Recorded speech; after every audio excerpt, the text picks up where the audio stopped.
നമ്മളിപ്പം ഈ അടുത്ത് കണ്ടൊരു ഇൻസിഡന്റ് പറഞ്ഞു കഴിഞ്ഞാൽ ആ CCTV ദൃശ്യങ്ങള് ടൈമിന്റെ സംഭവം കട്ട് ചെയ്ത് മാനിപ്പുലേറ്റ് ചെയ്ത് മീഡിയാസ് എല്ലാവരും റിപ്പോർട്ട് ചെയ്യാണ് ചെയ്തത്. അവർ അവരുടെ തെറ്റ് അംഗീകരിച്ചിട്ടു. സാറിന് എപ്പോഴെങ്കിലും ഡോക്ടർ ആവേണ്ടിയില്ലായിരുന്നു അങ്ങനെ തോന്നിയിട്ടുണ്ടോ? ഇപ്പം നമുക്കൊരു രാധിക പറഞ്ഞൊരു എക്സാം ഉണ്ടായിരുന്നു. ഒരു പയ്യൻ കാല് മുറിച്ചു, അവന് നീറ്റിൽ റാങ്ക് കിട്ടാനല്ലേ. ഞാൻ എമർജൻസിയിലുള്ള ഏതെങ്കിലും ഒരു ഫിസിഷ്യൻ എന്തെങ്കിലും കിട്ടുകയാണെങ്കിൽ ചോദിക്കാൻ വെച്ചിരുന്ന ഒരു ചോദ്യമാണ്. ഇപ്പൊ ഈ അടുത്തൊരു ഇൻസിഡന്റ് നടന്നിട്ടുണ്ടായിരുന്നു. ട്രിവാൻഡ്രത്തില് ഒരു നമ്മൾ അറിഞ്ഞൊരു ഇൻസിഡന്റ് ആണ്. ബ്രെത്ത്ലെസ് ആയി പെട്ടെന്ന് വന്നു. അവർക്ക് ചെയ്യാൻ പറ്റുന്നത് ആസ് ഡോക്ടേഴ്സ് എപ്പോഴും ഡോക്ടേഴ്സിന് ചെയ്യാൻ പറ്റുന്നതിന്റെ മാക്സിമം ചെയ്യും. പക്ഷെ എപ്പോഴും ആൾക്കാർ പറയുന്ന ഒരു കാര്യം പറഞ്ഞാൽ അവരൊന്നും ചെയ്തില്ല, അല്ലെങ്കിൽ ചെയ്ത രീതി ശരിയായില്ല. ഈവൻ നമ്മളിപ്പം ഈ അടുത്ത് കണ്ടൊരു ഇൻസിഡന്റ് പറഞ്ഞു കഴിഞ്ഞാൽ ആ CCTV ദൃശ്യങ്ങള് ടൈമിന്റെ സംഭവം കട്ട് ചെയ്ത് മാനിപ്പുലേറ്റ് ചെയ്ത് അവര് മീഡിയാസ് എല്ലാവരും റിപ്പോർട്ട് ചെയ്യാണ് ചെയ്തത്. അവർ അവരുടെ തെറ്റ് അംഗീകരിച്ചിട്ടുമില്ല. അപ്പോൾ why is it so? Like why being target ചെയ്യുന്ന എന്തിനാണ്? ഇതിന്റെ ഉത്തരം ജനറലൈസ് ചെയ്ത് പറയണം. അതായത് doctors are every time targeted. Don't you feel that? അത് അതിനു മുമ്പ് കുറച്ച് കാലഘട്ടത്തിന് മുമ്പായിട്ട് നമ്മുടെ താമരശ്ശേരി താലൂക്ക് ഹോസ്പിറ്റലിലെ ഡോക്ടറിനെ വെട്ടി അല്ലേ? ആലോചിക്കാൻ പറ്റുമോ അതിനെക്കുറിച്ചൊക്കെ? ഈ ടാർഗറ്റഡ് എന്ന് പറയുമ്പോൾ തന്നെ ടാർഗറ്റിന് എന്താ പറയുക, ടാർഗറ്റ് എന്ന് പറയുമ്പോഴത്തേക്ക് ഒരു ചെറിയൊരു മയമുണ്ട്. ഒരാളെ വെട്ടുക എന്നൊക്കെ പറഞ്ഞു കഴിഞ്ഞാൽ അത് കഴിഞ്ഞു പോയില്ലേ. ആൾക്കാർക്ക് മനുഷ്യരായിട്ട് കാണാൻ പറ്റത്തില്ല ഡോക്ടേഴ്സിന്. എന്ത് ചെയ്യാനാ? സിറ്റുവേഷൻ, നമ്മുടെ സാഹചര്യം അങ്ങനെ ആയിപ്പോയി, നമ്മളങ്ങനെ ആയിപ്പോയി. നമ്മുടെ ഉത്തരവാദിത്വം എന്താ? വരുന്ന ആൾക്കാരുടെ ജീവൻ രക്ഷിക്കുക എന്നുള്ള. പക്ഷെ ഇവരത് ചിന്തിക്കത്തില്ല. വരുന്ന ആൾക്കാരത് ചിന്തിക്കത്തില്ല. നമ്മളത് രക്ഷിക്കാൻ വേണ്ടി നമ്മൾ അത്രയും എഫേർട്ട് ഇടുന്നുണ്ടെന്ന് അവരാരും ചിന്തിക്കത്തില്ല. നമ്മൾ എന്തൊക്കെ ബുദ്ധിമുട്ടുകൾ കൂടെ കടന്നു പോയിട്ടാണ് ഒന്നും ചെയ്തില്ല എന്ന് പറഞ്ഞിട്ട് കംപ്ലീറ്റ്ലി പറയാണ്. അത് ഇതിനെക്കുറിച്ച് യാതൊരു വിവരമില്ലാത്ത ആൾക്കാരാണ് ഇതിനെക്കുറിച്ച് കമന്റ് ചെയ്യുന്നത്. CPR കൊടുത്തില്ല എന്നാണ് അവർ പറഞ്ഞത്. CPR കൊടുക്കേണ്ട ഇൻഡിക്കേഷൻസ് അറിയോ? ഇല്ല, അത് കൊടുക്കേണ്ട എന്താണ് CPR എന്ന് ചോദിച്ചാൽ അവർക്ക് അറിയത്തില്ല. എന്തിനാണ് CPR കൊടുക്കുന്നത്? നമ്മളിപ്പോൾ CPR കൊടുത്തതിന് ഞാൻ പറയാം, എന്തിനാണ് നിങ്ങൾ നെഞ്ചത്ത് നിൽക്കുന്നതെന്ന് ചോദിച്ചാൽ അങ്ങനത്തെ ആൾക്കാരെ സമൂഹത്തുള്ള. Anyway we are target. Solution main thing is awareness. അപ്പോൾ എന്നെ സംബന്ധിച്ചിടത്തോളം ഞാൻ ഇതിൻ്റെയൊക്കെ സൊല്യൂഷൻസ് ഞാൻ പറഞ്ഞു കൊടുത്തിട്ടുണ്ടായിരുന്നു. ലൈക്ക് നമുക്ക് അവർക്ക് പറഞ്ഞു കൊടുക്കുക എന്താണ് എമർജൻസി അല്ലെങ്കിൽ ഇപ്പോൾ നമ്മൾ സപ്പോസ് എമർജൻസി ഡിപ്പാർട്ട്മെൻറ്റിനെ കുറിച്ച് സംസാരിക്കുകയാണെങ്കിൽ വാട്ട് ഈസ് എമർജൻസി വരുന്ന പേഷ്യൻസ് എങ്ങനെയൊക്കെയാണ് കാറ്റഗറൈസ് ചെയ്യുന്നത്, എങ്ങനെയൊക്കെയാണ് അവരെ ട്രയേജ് ചെയ്യുന്നത്, വാട്ട് ഈസ് ട്രയാജ്, എന്താണ് ട്രയാജ് എന്നൊക്കെ പറഞ്ഞു കൊടുക്കുക. അതിനെക്കുറിച്ച് ഒരു ബോധവൽക്കരണം കൊടുക്കുക. ഈ ട്രയാജ് എന്താണെന്ന് അറിഞ്ഞു കഴിഞ്ഞാൽ തന്നെ ഒരു 30-40% പ്രശ്നങ്ങൾ കുറയും. അതിനകത്ത് മൂന്ന് തരത്തിൽ നമ്മൾ കാറ്റഗറൈസ് ചെയ്യുന്നത് അല്ലേ. അപ്പം ഗ്രീനായിട്ട് പറയുന്നുണ്ട്, യെല്ലോ ആയിട്ട് പറയുന്നുണ്ട്, റെഡ് ആയിട്ട് വരുന്നുണ്ട്. അപ്പോൾ ഈ റെഡിൽ വരുന്ന പേഷ്യൻ്റാണ് കൂടുതൽ ഇമ്പോർട്ടൻസ്. അത് അവർക്ക് മനസ്സിലാക്കി കൊടുക്കുക. ഇവരുടെയൊക്കെ വിചാരം എന്താ, പനി എന്ന് പറയുന്ന എല്ലാ റെഡി വരുന്ന പേഷ്യൻസിന് പ്രശ്നമില്ലെന്നാണ്. അതായത് അവിടെ ഒരു ഹാർട്ട് അറ്റാക്ക് ആയിട്ട് വന്നവനും ഇപ്പുറത്തെ ഒരു പനിയായിട്ട് വന്നവനാണ് ആദ്യം വന്നെങ്കിലും ഇവൻ ഇവിടെ വന്ന് നെഞ്ചുവനായിട്ട് വന്നെങ്കിലും ഇവനെ നോക്കാൻ പാടില്ല, പനിയായിട്ട് വന്നവനെ നമ്മൾ നോക്കണം. അതാണ് ജനങ്ങളുടെ ചിന്താഗതി. അതാണ്. അപ്പോൾ അവർക്ക് ആ ബോധവൽക്കരണം കൊടുത്താൽ തന്നെ ഉള്ളൂ ഇത് മൊത്തത്തിൽ മാറത്തുള്ളൂ. പിന്നെ എന്താ, മനുഷ്യരായിട്ട് കാണുക, അത്രേ ഉള്ളൂ. യന്ത്രങ്ങളായിട്ടോ വേറെ അന്യഗ്രഹ ജീവികളായിട്ടോ ഒന്നും കാണാതെ മനുഷ്യരായിട്ട് തന്നെ കാണുക. നമ്മളൊരു മനുഷ്യരായിട്ട് കണ്ടാൽ തന്നെ ഓട്ടോമാറ്റിക്കലി ഈ ചിന്തകളൊക്കെ മാറുമെന്ന് എനിക്ക് തോന്നുന്നു. അതേപോലെ തന്നെ ഡോക്ടേഴ്സ് വർക്ക് ചെയ്യുന്നതും പേഷ്യൻസിന്റെ വെൽഫെയറിന് വേണ്ടിയിട്ട്. ലൈക്ക് അവർ ലൈക്ക് വി ആർ എഗെയിൻസ്റ്റ് എന്നുള്ള രീതിയിലാണ് ഒരുവിധ ആൾക്കാർ എടുക്കുന്നത്. അതായത് ആ ഡോക്ടർ ഒന്നും ചെയ്യില്ല, പേഷ്യന്റിന് അസുഖം മാറി കിട്ടേണ്ട അത്ര തന്നെ ഡോക്ടറും അത്ര തന്നെയാണ് ആഗ്രഹിക്കുന്നത്. എനിക്കിതിനു മുമ്പ് ലൈക്ക് ഇവിടെ ശങ്കർ സാർ വന്ന ടൈമിൽ സാർ ഇങ്ങനെ പറഞ്ഞിട്ടുണ്ടായിരുന്നു, ഒരു ഡോക്ടറിന്റെ ഏറ്റവും വലിയൊരു ഇത് പറഞ്ഞു കഴിഞ്ഞാൽ അസറ്റ് പറഞ്ഞാൽ അവരുടെ പേഷ്യൻസ് തന്നെയാണ് ഡോക്ടേഴ്സിനെ അഡ്വർടൈസും ചെയ്യുക. അപ്പം നിങ്ങൾക്ക് അസുഖം മാറുന്നതിനെക്കാട്ടിയും കൂടുതൽ ലൈക്ക് ആഗ്രഹിക്കുന്നത് നിങ്ങളെക്കാട്ടിയും കൂടുതൽ നമ്മളാണ്. രോഗിയുടെ അസുഖം മാറാന്നുള്ളത് നമ്മുടെ ഉത്തരവാദിത്തമാണ്. അത് മാറ്റി കൊടുക്കുക എന്നുള്ളതാണ് നമ്മുടെ ആഗ്രഹം. അതവർ ചിന്തിക്കുന്നില്ല. അവരുടെ വിചാരം നമ്മൾ എന്തെങ്കിലും കാണിച്ചിട്ട് പൈസ ഉണ്ടാക്കാൻ വേണ്ടി നമ്മൾ ചെയ്യുന്നതെന്ന്, പൈസ വാങ്ങിച്ച് പോക്കറ്റ് ഇടുക എന്നുള്ളതാണ്. പലപ്പോഴും ഞാൻ തന്നെ ഫേസ് ചെയ്തിട്ടുണ്ട് ഇതൊക്കെ. ഞാൻ വർക്ക് ചെയ്യുന്ന സമയത്ത് എനിക്ക് കിട്ടിയ ഒരു dialogue like it was like, നീ കാശ് വാങ്ങിച്ചിട്ടില്ലടാന്ന്. ആലോചിച്ച് നോക്കി, നീ കാശ് വാങ്ങാനല്ല ഇത് ചെയ്യാൻ പറഞ്ഞതെന്ന്. ഒരു നെഞ്ചുവേനായിട്ട് ഒരു പേഷ്യൻറ്റ് വന്നു കഴിഞ്ഞാൽ മിനിമം സാധനമാണ് നമ്മൾ ECG എടുക്കാനുള്ളത്. അവന് ECG എടുക്കണ്ട, ECG എടുക്കുന്ന ഞാൻ കാശ് വാങ്ങാനാ. അങ്ങനത്തെ ചിന്താഗതിയുള്ള ആൾക്കാരാണിത്. സാറിന് ഇപ്പം ഹെൽത്ത് കെയർ സിസ്റ്റത്തിലുള്ള ഏറ്റവും വലിയൊരു പ്രോബ്ലം ആയിട്ട് എന്താ തോന്നുന്നത്? മീഡിയയുടെ ഈ നെഗറ്റിവിറ്റി ഒരു സംഭവമാണ്. മീഡിയ ഈസ് കംപ്ലീറ്റ്ലി പ്രശ്നം. കംപ്ലീറ്റ്ലി ഒരു കാര്യം സംഭവിച്ചു കഴിഞ്ഞാൽ ഇരു കൂട്ടരെ ഇരുത്തി ആ രണ്ട് കൂട്ടരുടെയും പ്രശ്നങ്ങൾ എന്താണെന്ന് കണ്ടുപിടിക്കുക. അന്ന് തന്നെ ഉണ്ടായ ആ കുട്ടിയുടെ അച്ഛൻ വന്ന് വെട്ടി. അപ്പം മീഡിയക്കാരൻ ചോദിച്ചൊരു ചോദ്യം ഉണ്ടായിരുന്നു, അവൻ അവന്റെ സംതൃപ്തി ആർക്ക് വേണ്ടി ഡെഡിക്കേറ്റ് ചെയ്യുന്നു? ആലോചിച്ച് നോക്കുക. അവനെ ചോദിക്കാൻ തന്നെ അങ്ങനെ ഒരു മനസ്സ് വന്നില്ലേ? ഇതിനകത്ത് ചേഞ്ച് വരുത്തണമെങ്കിൽ ഞാൻ പറഞ്ഞില്ല, അവയർനെസ് ആണ് മെയിൻ ഇമ്പോർട്ടൻറ്റ്. ബോധവൽക്കരണം കൊടുക്കുക. പിന്നെ the way we handle with patients and the way we handle with bystanders കുറച്ചും കൂടെ ഒന്ന് കാമായിട്ട്. കമ്മ്യൂണിക്കേഷൻ ഒരു പാട്ടാണ് കേട്ടോ. ഇതിൻ്റെയൊക്കെ ഏറ്റവും വലിയൊരു മൂലകാരണം കമ്മ്യൂണിക്കേഷനാണ്. കമ്മ്യൂണിക്കേറ്റ് ചെയ്യുന്ന രീതി, കമ്മ്യൂണിക്കേറ്റ് ചെയ്യുന്ന സാധനങ്ങൾ, കമ്മ്യൂണിക്കേറ്റ് ചെയ്യേണ്ട സദസ്സ്, ഈ 3 കാര്യങ്ങൾ നമ്മൾ ശ്രദ്ധിക്കണം. കമ്മ്യൂണിക്കേറ്റ് രീതി എന്ന് പറഞ്ഞു കഴിഞ്ഞാൽ നമ്മളെ സംബന്ധിച്ചിടത്തോളം ഒരു എമർജൻസിയിലെ ഡോക്ടർ എന്ന് പറഞ്ഞാൽ ബ്രേക്കിംഗ് ദ ബാഡ് എന്ന് പറയും. മരിച്ച പേഷ്യൻ്റെ മരിച്ചെന്ന് തന്നെ നമ്മൾ പറയണം. അല്ലാതെ ഇപ്പം മരിക്കുവേ അല്ല അങ്ങനെയാണേ ഇങ്ങനെയാണ് അങ്ങനെ പറഞ്ഞിട്ട് കാര്യമില്ല. മരിച്ചെന്ന് തന്നെ പറയാനുള്ള കൽപ്പുണ്ടാണ്. So that's a main thing. അതൊരു കമ്മ്യൂണിക്കേഷൻ്റെ പാർട്ടാണ്. രീതി കുറച്ച് കാമാവുക, കുറച്ച് നോർമലായിട്ട് നല്ല രീതിയിലും സംസാരിക്കുക, സെൽഫ് ഇൻട്രൊഡക്ഷൻ കൊടുക്കുക. ഞാൻ ആരാണ്, സംസാരിക്കുന്ന ഞാൻ ആരാണ്, എൻ്റെ പേരെന്താണ്, എൻ്റെ ഡെസിഗ്നേഷൻ എന്താണ്, അങ്ങനെ പറഞ്ഞുകൊണ്ട് സംസാരിക്കുക. അപ്പോൾ അവർക്ക് കുറച്ചൊരു റെസ്പെക്റ്റ് കിട്ടും. റെസ്പെക്റ്റ് ചോദിച്ചു വാങ്ങാന്നുള്ളതല്ല, but at least they should know that who I am. ഞാൻ സംസാരിക്കാൻ ബാധ്യസ്ഥനാണോ എന്ന് അവർക്ക് മനസ്സിലാവും. പിന്നെ സദസ്സ് ഒരിക്കലും പേഷ്യൻ്റെ മുന്നിൽ വെച്ച് സംസാരിക്കരുതാണ് എൻ്റെ പേഴ്സണൽ ഒപ്പീനിയൻ. പേഷ്യൻ്റ് അല്ല, ഇപ്പോൾ ഒരു രോഗി കിടക്കുകയാണെങ്കിൽ ആ രോഗിയോട് പോയി അവരുടെ ഇഷ്യൂസ് ടപ്പേന്ന് പറഞ്ഞാൽ പറയരുത്.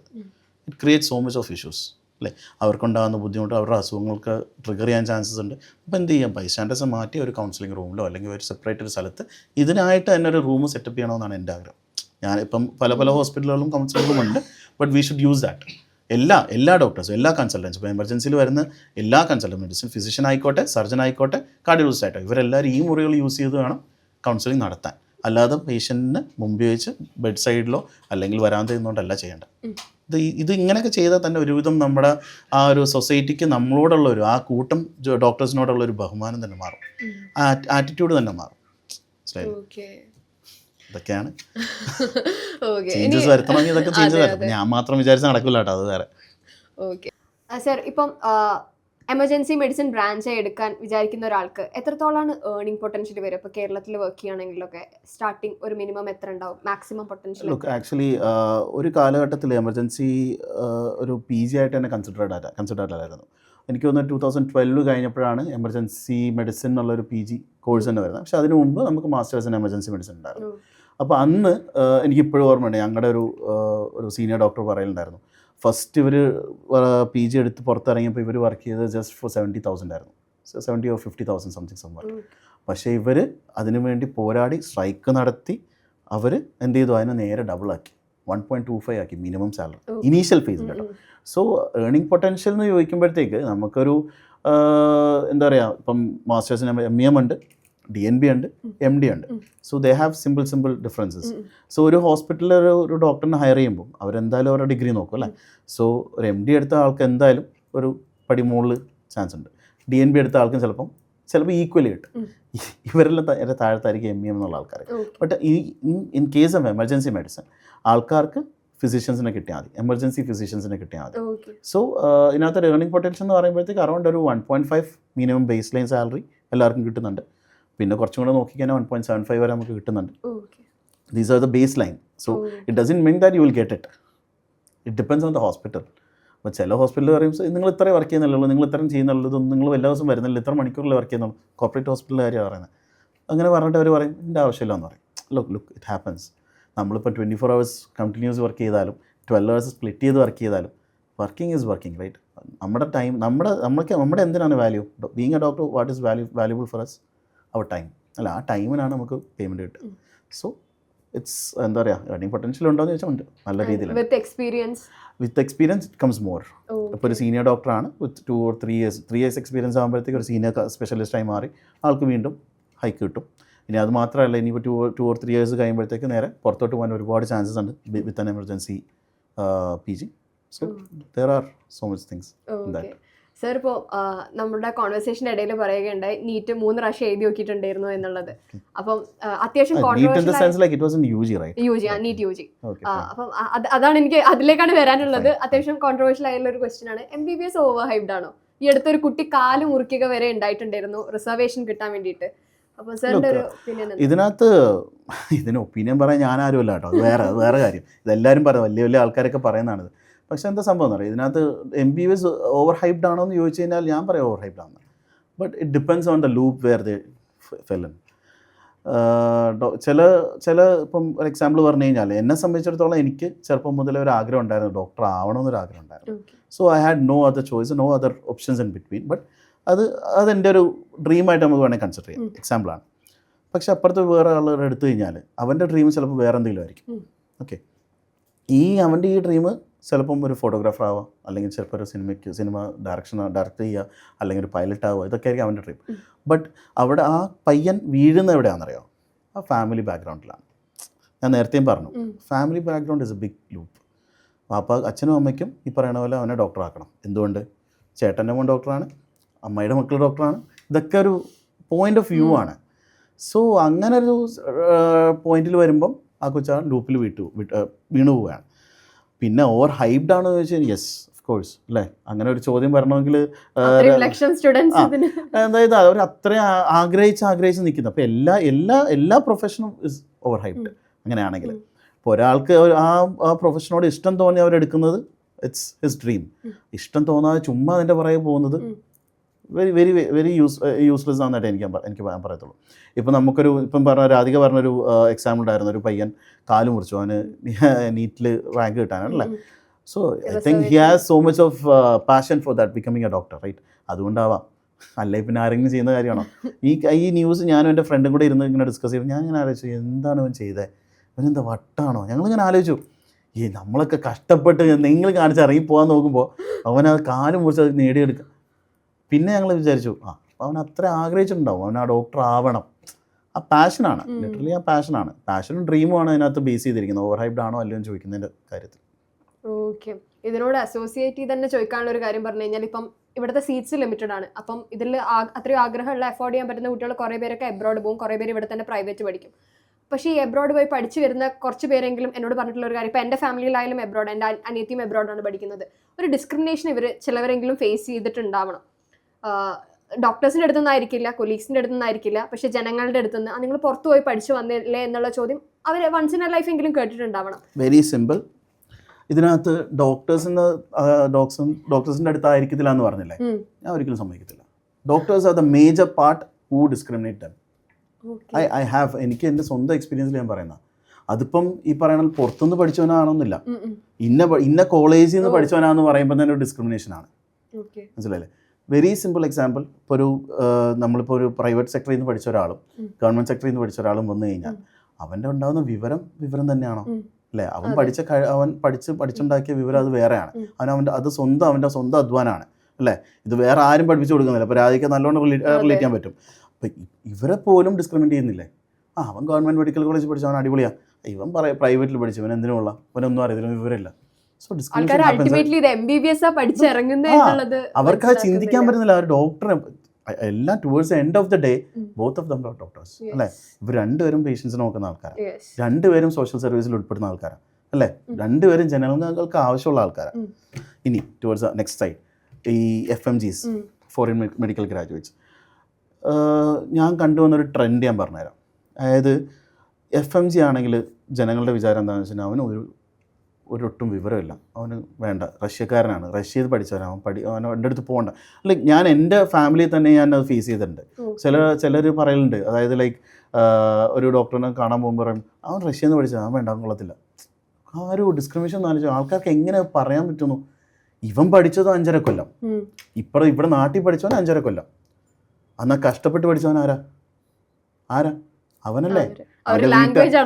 ലാംഗ്വേജ് എന്തൊക്കെ ബുദ്ധിമുട്ട് അവൻ അനുഭവിക്കണം, അവൻ എന്തൊക്കെ അനുഭവിച്ചിട്ടുണ്ടാവും. നമുക്കാർക്കും ആർക്കെങ്കിലും ആലോചിക്കാൻ പറ്റും. എന്നെക്കൊണ്ട് ആലോചിക്കാൻ പറ്റത്തില്ല. ഇത്രയും ദൂരെ പോയി പഠിച്ച് അത്രയും ബുദ്ധിമുട്ട് കഷ്ടപ്പെട്ട് പഠിക്കാനൊന്നും എന്നെക്കൊണ്ട് പറ്റത്തില്ല. ഞാൻ അപ്പം തന്നെ ഇട്ടുകൊണ്ട് പോരും. അപ്പോൾ അതൊക്കെ തരണം ചെയ്ത് പഠിച്ച അവരല്ലേ ശരിക്കും പറഞ്ഞാൽ അവർക്കല്ലേ കുറച്ചും കൂടെ ഇതുകൂടെ വാല്യൂ കൊടുക്കണ്ടേ? ഇവിടെ അങ്ങനെയാണോ സംഭവിക്കുന്നത്? ഒരിക്കലുമല്ല. എൻ്റെ ബ്രദർ FMG ആണ്. Look, so it doesn't mean that someone is FMG is not capable. എല്ലാവർക്കും വിവരം ഒരുപോലെ തന്നെയാണ്. ഇപ്പോഴത്തെ കാലഘട്ടത്തിൽ എടുത്തു ഞാൻ PG പഠിച്ച എൻ്റെ കോളേജിൽ ഇപ്പോൾ ഏറ്റവും ലീഡിംഗ് ആയിട്ടുള്ള കാർഡിയോളജിസ്റ്റ്, ഏറ്റവും ലീഡിംഗ് ആയിട്ടുള്ള സർജന്മാർ പോലും FMGs ആണ്. അത് ഈ സാധാരണക്കാരെ ജനങ്ങൾക്ക് മനസ്സിലാവില്ല. അവർക്ക് റഷ്യ തന്നെ, ചൈന തന്നെ, അങ്ങനെ വേറെ സംസാരമുണ്ട്. അവൻ ചൈനക്കാരൻ ഡോക്ടറാണ്, ചൈനയിൽ നിന്ന് വന്ന ഡോക്ടറാണ്, അവനൊന്നും അറിയത്തില്ല. ഇങ്ങനെയൊക്കെ സംസാരിക്കുന്നുണ്ട്. ആ ഡിസ്ക്രിമിനേഷൻ മാറ്റണം. നമ്മൾ അവരെ മാറ്റി. ഇപ്പം നമ്മൾ പല ഒരു സിനിമയിൽ നമ്മൾ കേട്ടിട്ടുണ്ട്, ഇൻസൾട്ടാണ് ഏറ്റവും വലിയ ഇൻവെസ്റ്റ്മെൻറ്റ് എന്ന് പറയുന്നത്. അവർ ആ ഇൻസൾട്ട് അനുഭവിച്ചാണ് അവരിപ്പം ഏറ്റവും നല്ല നിലയിലെത്തിയിരിക്കുന്നത്. അപ്പോൾ എന്നെ പഠിപ്പിച്ച എൻ്റെ HOD പോലും റഷ്യ പഠിച്ച ആളാണ്. എൻ്റെ ഏറ്റവും അടുത്ത കൊളീഗ്, എൻ്റെ ഏറ്റവും ബെസ്റ്റ് ഫ്രണ്ട് ഡോക്ടർ നിഖിൽ മൂപ്പര് പോലും റഷ്യ പഠിച്ച ആളാണ്. സോ മൂപ്പർ വൺ ഓഫ് ദ ജെമ്മാണ്. ഇതൊക്കെ എന്താ പറയുക. അതേ സമയത്ത് നീ വേറെ രസം പറഞ്ഞുതരാം. ഈ പഠിക്കുന്ന കൂട്ടുകാരുടെ കൂട്ടുകെട്ടത്തിൽ പോലും ഇങ്ങനെ ഒരു ഡിസ്ക്രിമിനേഷൻ ഉണ്ട്. അതൊക്കെ തരണം ചെയ്ത ആൾക്കാരാണ് ഞങ്ങളൊരു PG ചെയ്യുമ്പോൾ ഞങ്ങളൊരു മൂന്ന് കൂട്ടായിരുന്നു. ട്രയോ എന്നൊക്കെ പറയുന്ന പോലെ doctor Nikhil, doctor Afan, doctor Praveen. മൂന്ന് സൈഡാണ്. ഒരാൾ FMG, ഒരാൾ ഗവൺമെൻറ് മെഡിക്കൽ കോളേജ്, ഒരാൾ private sector. So I was a private sector one. Doctor Nikhil was FMG, doctor Praveen was ഈ ഗവൺമെൻറ് ഇതിൽ. ഞങ്ങളത് ആ ഭാഗത്തോട്ട് അടുപ്പിച്ചിട്ടില്ല ഇങ്ങനത്തെ ഈ വക കാര്യങ്ങൾ. ആരെങ്കിലും പറഞ്ഞിട്ട് പടയെന്നുള്ള ഉത്തരം കൊടുക്കുമായിരുന്നു. അങ്ങനെ ഒരു ഡിസ്ക്രിമിനേഷൻ ഒരിക്കലും ആരുടെ കൂട്ടത്തിൽ വരാൻ പാടില്ല. ലിറ്ററലി ആ ഡിസ്ക്രിമിനേഷൻ വരുന്ന കമ്മ്യൂണൽ ഇഷ്യൂസ് ഉണ്ടാക്കുന്നവരുണ്ട് അല്ലേ. ഒരു മുസ്ലിം ഒരു ഹിന്ദുവായിട്ട് കൂട്ടുകെട്ടുക, ഒരു മുസ്ലിം ഒരു ക്രിസ്ത്യാനായിട്ട് കൂട്ടുക, ഇതൊക്കെ ഇതുപോലെ തന്നെയാണ് സെയിം തിങ് അല്ലേ. ഒന്ന് ആലോചിച്ച് നോക്കിയാൽ രാധിക ഇതുപോലെ തന്നെയല്ലേ ഡിസ്ക്രിമിനേഷൻ. ഇപ്പം രാധികയുടെ അടുത്ത് പറയാം, Radhika government medical college, Calicut medical college, ഞാൻ ട്രിവാൻഡ്രത്ത് പഠിച്ചാൽ എനിക്ക് പറഞ്ഞു കഴിഞ്ഞാൽ രാധിക വിഷമം ഉണ്ടാവില്ലേ. It's insult. ആ പരിപാടി നിർത്തണം, ജനങ്ങൾ നിർത്താമെന്നുള്ളതാണ്. അതിനൊക്കെ നമുക്ക് ആരെയും തിരുത്താൻ പറ്റത്തില്ല എന്ന് പറയുന്നതല്ല, ചെയ്യാൻ പറ്റും. സൊസൈറ്റി ഇങ്ങനെയാണ്. സാറിന് എപ്പോഴെങ്കിലും ഡോക്ടർ ആവണ്ടിയില്ലായിരുന്നു അങ്ങനെ തോന്നിയിട്ടുണ്ടോ? എന്ത് ചോദ്യപ്പാ. രാധിക തോന്നിട്ടുണ്ടോ അങ്ങനെ? ഇത് പഠിച്ചപ്പോ അത്ര ആയില്ല അല്ലേ? ഞാൻ അത്ര ആയിട്ടില്ലല്ലോ, ഞാനിപ്പോ ഫൈനൽ ഇയറിൽ എപ്പോഴെങ്കിലും തോന്നിയിട്ടുണ്ടോ ഇട്ടിട്ട് പോകണമെന്ന്? എനിക്ക് യൂണിവേഴ്സിറ്റി എക്സാംസിന്റെ ആ ടൈമിൽ ഒരു പ്രഷർ വരുമല്ലോ, ആ ടൈമിൽ ഇടക്ക് അയ്യോ എന്തൊരു പ്രഷർ അത്, അങ്ങനെ തോന്നിയിട്ടുണ്ട്. എന്നെ സംബന്ധിച്ചിടത്തോളം അതിനു മുമ്പ് ഞാൻ വേറൊരു കാര്യം പറയാം. ഇത് ഒരു ഡോക്ടർ ആവുക എന്ന് പറയുന്നത് നമ്മളെല്ലാവരും വിചാരിക്കുന്ന കാര്യം എന്ന് വെച്ചാൽ നമ്മൾ പഠിക്കുക ഭയങ്കര ബുദ്ധിയുള്ളവൻ, അതൊക്കെയാണ് ഡോക്ടർ അല്ലേ. ആരും അപ്പുറ സൈഡിൽ നിന്ന് ചിന്തിക്കുന്നില്ല. ഈ ഒരു ഡോക്ടർ എന്നുള്ള വ്യക്തി ഒരു ദിവസം കാണുന്നത്രോളം വിഷമങ്ങൾ, ഒരു ദിവസം കേൾക്കുന്നിടത്തോളം വിഷമങ്ങൾ വേറെ ആരും കേൾക്കുന്നില്ല. അവിടെ ആ ഡോക്ടർ ഹോസ്പിറ്റലിൽ കാണുന്നത് മൊത്തം ഡിപ്രഷൻസും മൊത്തം അസുഖങ്ങളും മൊത്തം പ്രശ്നങ്ങളും മാത്രമാണ് ചർച്ച ചെയ്യപ്പെടുന്നത്. അതിന് സൊല്യൂഷൻ ഉണ്ടാക്കി കൊടുക്കുന്ന ഒരാളാണ് ഡോക്ടർ. അപ്പോൾ അയാളുടെ ആ മെൻ്റൽ സ്റ്റെബിലിറ്റി ഒന്ന് ആലോചിച്ച് നോക്കി, മനസ്സിലായില്ല. അയാളുടെ ആ സോഷ്യൽ കമ്മിറ്റ്മെൻ്റ് ഒന്ന് ആലോചിച്ച് നോക്കി. രണ്ട് കാര്യങ്ങളാണ്, മെൻ്റൽ സ്റ്റെബിലിറ്റിയും സോഷ്യൽ കമ്മിറ്റ്മെൻറ്റ്. പ്രഷർ ആലോചിച്ച് നോക്കി സിമ്പിളായിട്ട്. അപ്പം അങ്ങനെയൊക്കെ വെച്ച് നോക്കുമ്പോഴത്തേക്ക് ഒരിക്കലും റിഗ്രറ്റ് ചെയ്യാൻ പാടില്ല, ഡോക്ടർ ആവാൻ പാടില്ല എന്ന്, ഡോക്ടർ ആവേണ്ടിയില്ല എന്ന്. എന്നെ സംബന്ധിച്ചിടത്തോളം എനിക്ക് അങ്ങനെ തോന്നിയിട്ടില്ല കേട്ടോ, അത് വേറെ. ബട്ട് തോന്നിയ ആൾക്കാരുണ്ടാവാം. പ്രഷർ ഇപ്പോൾ ഈ പറയുന്ന പോലെ രാധിക പറഞ്ഞ പോലെ പ്രഷർ കാരണം, ഓരോ സിറ്റുവേഷൻസ് കാരണം നമുക്ക് ഒരു പോയിന്റ് ഓഫ് മാറ്ററിൽ ചിലപ്പോൾ തോന്നുന്ന ആൾക്കാരുണ്ടാവും അല്ലേ. അതൊക്കെ അല്ല, എന്നെ സംബന്ധിച്ചിടത്തോളം എനിക്കും വന്നിട്ടുണ്ടാവും. ബട്ട് നമ്മൾ ആ ഒരു സൈഡിൽ ഇപ്പം പഠിക്കുന്ന കാലത്ത് എന്താണ് തീരാത്തതെന്ന് ചിന്ത വരും. നമ്മൾ എന്തൊക്കെ വന്നാലും നാളെ എക്സാം ആണെങ്കിൽ ഇന്നേ പഠിക്കത്തുള്ളൂ അല്ലേ. നിങ്ങളൊക്കെ അങ്ങനെയല്ല, എനിക്കറിയില്ല. എന്നെ സംബന്ധിച്ചിടത്തോളം ഞാൻ അങ്ങനെ. അപ്പോൾ ആ ഇന്ന് പഠിക്കുന്നവന് എന്ത് നാളെ, എന്ത് ഇന്നലെ, എന്ത് ഡോക്ടർ, ഇത്രേ ഉള്ളൂ. സർ, ഇതും ഞാനൊരു എമർജൻസി ഫിസിഷ്യൻ എന്തെങ്കിലും കാണുകയാണെങ്കിലും ചോദിക്കണമെന്ന് വിചാരിച്ചൊരു ക്വസ്റ്റ്യൻ ആണ്. മേ ബി കുറച്ച് പേർക്ക് റിലേറ്റബിൾ ആവാം. ഞാൻ എൻ്റെ 8th സെമ്മിൽ ഇങ്ങനെ മെഡിസിൻ കേസ് എടുത്ത് പ്രസൻറ്റ് ചെയ്യേണ്ടത് ഞാനായിരുന്നു. ആ ഒരു ഡേ നമ്മളിങ്ങനെ റോൾ നമ്പർ വൈസ് ആണല്ലോ പോവുക. അപ്പം അന്ന് ഞാൻ എടുത്ത കേസ് എന്ന് പറഞ്ഞു കഴിഞ്ഞാൽ അമീബിക് മെനിങ്കോ എൻകഫലൈറ്റിസിൻ്റെ കേസായിരുന്നു. ആ ടൈമിൽ അതെ, നമുക്ക് റയർ ആയിട്ടാണല്ലോ പേഷ്യൻസിനെ വാർഡിൽ കാണാൻ പറ്റുക. അപ്പം അന്ന് ICU ഷിഫ്റ്റ് ആയി വാർഡിലേക്ക് വന്നിട്ടേ ഉള്ളൂ. അപ്പോൾ കുറച്ച് ഇറിറ്റേറ്റഡ് ആയിരുന്നു പേഷ്യൻറ്റ്. പക്ഷേ ഞങ്ങൾക്ക് നമ്മളുടെ അടുത്ത് എല്ലാവരും ഇതിൻ്റെ സിംറ്റംസ് കാര്യങ്ങളൊക്കെ ചോദിക്കുന്നതാണ്. നിങ്ങൾ മെഡിക്കൽ കോളേജിലല്ലേ, അവിടെയല്ലേ ഈ കേസ് ഉള്ളത്, എന്താണെന്നുള്ള രീതിയിൽ ചുറ്റുള്ളവർ ചോദിക്കുന്നത്. അപ്പോൾ ഞാൻ വിചാരിച്ചു ഇതെടുത്ത് പ്രസൻറ്റ് ചെയ്യാം, എല്ലാവർക്കും യൂസ്ഫുൾ ആവും. അപ്പോൾ ഞാൻ ആ കേസ് എടുക്കുന്നതിൻ്റെ ഇടയിൽ ഇവരൊന്ന് കംഫർട്ടബിൾ ആക്കാൻ വേണ്ടി ഞാൻ പറഞ്ഞു, അല്ലെങ്കിൽ ICU ഷിഫ്റ്റ് ചെയ്ത് വാർഡിലേക്ക് വന്നു. അപ്പോൾ ഇങ്ങനെ ഒരു ഇത് വന്നു കഴിഞ്ഞാൽ ആൾക്കാർ രക്ഷപ്പെടുന്നത് എത്രയാണെന്നുള്ളത് നമ്മൾ പറയേണ്ട ആവശ്യമില്ലല്ലോ. അപ്പോൾ നിങ്ങൾ രക്ഷപ്പെട്ടു, എന്തൊരു ഭാഗ്യമാണ് നോക്കൂ എന്നൊക്കെ പറഞ്ഞിട്ടാണ് ഞാൻ അവരുടെ അടുത്ത് സംസാരിച്ച് തുടങ്ങിയത്. ഒരു ഹോപ്പ് കൊടുത്തു. അവരുടെ മകളും ഉണ്ടായിരുന്നു കൂടെ. അപ്പോൾ അവരുടെ മകളുടെ അടുത്ത് സംസാരിച്ചു. ഞാൻ ഡേ സ്കോളർ ആണല്ലോ, അപ്പോൾ എൻ്റെ അടുത്ത് വീട് ചോദിച്ചു.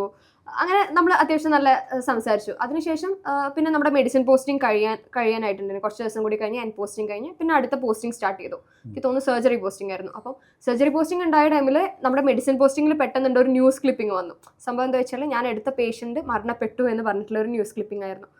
സോ ഐ വാസ് ലൈക്ക് അയ്യോ എന്ന്, ഞാൻ മൊത്തത്തിൽ ഔട്ടായി പോയി.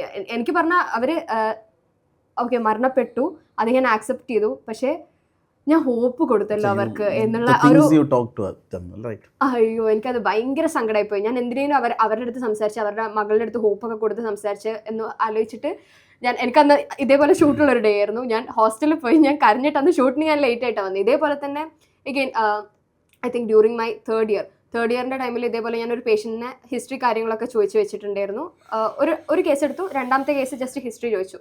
ഞാൻ വിചാരിച്ചു ആ കേസിൻ്റെ എക്സാമിനേഷൻ ഞാൻ പിറ്റേ ദിവസം വന്നിട്ട് ചെയ്യാമെന്ന് വിചാരിച്ചു. പക്ഷെ പിറ്റേ ദിവസം വരുമ്പോൾ ആ പേഷ്യൻ്റ് മരിച്ചിട്ടുണ്ടായിരുന്നു. അപ്പം ഇത് ഞാൻ പീജിന്റെ അടുത്ത് ചോദിക്കാം, ഈ നെയിമുള്ള പേഷ്യന്റ് എവിടെയാ, ബെഡ് മാറിയതാണോ എന്താണെന്നുള്ളത് ചോദിക്കും. അപ്പൊ എന്നോട് പറഞ്ഞു, അയ്യോ അവർ ഡെത്തായാലോ രാവിലെ എന്ന് പറഞ്ഞു. അപ്പോഴേക്കും എന്റെ കണ്ണൊക്കെ നിറഞ്ഞു. അതാണ് ഞാൻ ഫസ്റ്റ് ആയിട്ട് കേൾക്കുന്നത്, ഞാൻ സംസാരിച്ച ഒരു പേഷ്യന്റ് ഡെത്ത് ആവുന്ന ഒരു സിറ്റുവേഷൻ. അപ്പോൾ എനിക്ക് ഭയങ്കര സങ്കടം. അപ്പോൾ എന്നോട് പി ജി ചോദിച്ചു, എന്താ നിങ്ങളുടെ PP ആണോ പേഷ്യന്റ് ആണോ ചോദിച്ചു. അപ്പോൾ ഞാൻ പറഞ്ഞു ഒന്നുമില്ല എന്ന് പറഞ്ഞിട്ട് ഞാൻ സൈഡ് റൂമിൽ പോയി ഇരിക്കുക ചെയ്തത്. അപ്പം ഈ രണ്ട് സിറ്റുവേഷൻസിലും ഞാൻ മനസ്സിലാക്കിയത്, എനിക്ക് അപ്പോഴാണ് മനസ്സിലാവുന്നത് ഞാൻ ആക്ച്വലി ഭയങ്കര സെൻസിറ്റീവ് ആണ് എന്നുള്ളത്. സെൻസിറ്റീവ്. അപ്പോൾ ഞാൻ വിചാരിച്ചു, ഇത്ര സെൻസിറ്റീവായ ഞാൻ എങ്ങനെയാണ് ഡോക്ടർ ആവുക എന്നുള്ളത്. എൻ്റെ ഒരു ക്വസ്റ്റ്യൻ പറഞ്ഞു കഴിഞ്ഞാൽ, ഭയങ്കര സെൻസിറ്റീവായ ഒരാൾക്ക് ഡോക്ടർ ആവാൻ പറ്റുമോ എന്നുള്ളതാണ്. ഇപ്പം ഞാൻ രാധികയുടെ ഫ്രണ്ട് ഇരിക്കുന്നില്ലേ, ഞാൻ സെൻസിറ്റീവ് ആണ്, ഞാൻ ഭയങ്കര ഇമോഷണൽ പേഴ്സൺ ആണ്. ഞാൻ അതിനുള്ള ഉത്തരവ് നേരത്തെ തന്നായിരുന്നു അല്ലേ.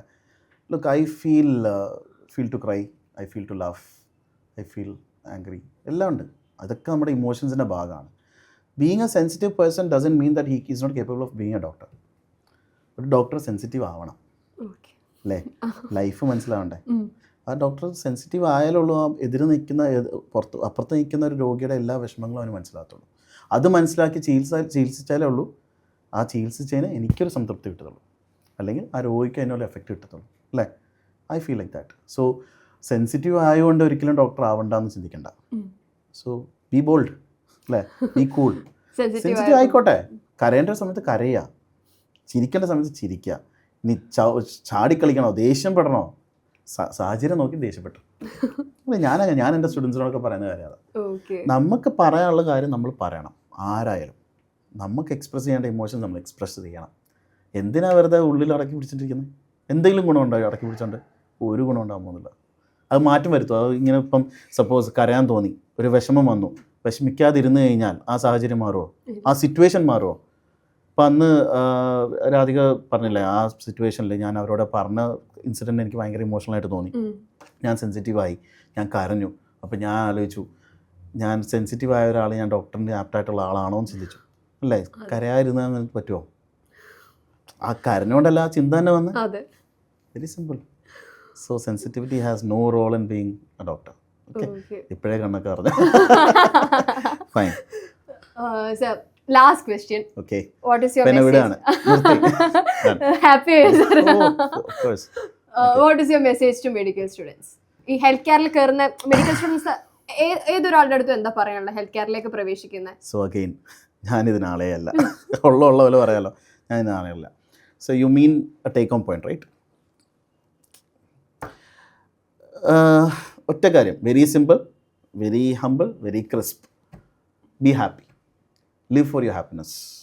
എനിക്കങ്ങനെ പറയാനുള്ളൂ. നമുക്കൊരു സന്തോഷം കിട്ടാത്തൊരു കാര്യത്തിന് നമ്മൾ ചെയ്യേണ്ട ആവശ്യമില്ല. ഇപ്പം എനിക്കിപ്പം എക്സാമ്പിൾ പറഞ്ഞു കഴിഞ്ഞാൽ, എനിക്ക് കളിക്കുമ്പോൾ എനിക്ക് സന്തോഷം കിട്ടുവാണെങ്കിൽ അത് കളിക്കാതിരിക്കരുത്. Be a doctor, be an engineer, be a anyone else. നമുക്ക് കുറേ സന്തോഷം കിട്ടുന്ന കാര്യങ്ങളുണ്ടാവും. അപ്പം കഴിഞ്ഞിടയ്ക്ക് ഞാൻ എൻ്റെ ഒരു ഇതിൽ പറഞ്ഞായിരുന്നു, നമ്മുടെ ലീഡിങ് കാർഡിയോളജിസ്റ്റ് പറഞ്ഞിട്ടുണ്ടായിരുന്നു, കാർഡിയാക് അറസ്റ്റ് ഒഴിവാക്കാനായിട്ട് സ്ട്രെസ് ഒഴിവാക്കണമെന്ന്. ഈ സ്ട്രെസ് ഒഴിവാക്കണമെങ്കിൽ നമ്മുടെ ഫ്രണ്ട് സർക്കിൾ നന്നായാൽ മതിയെന്ന്.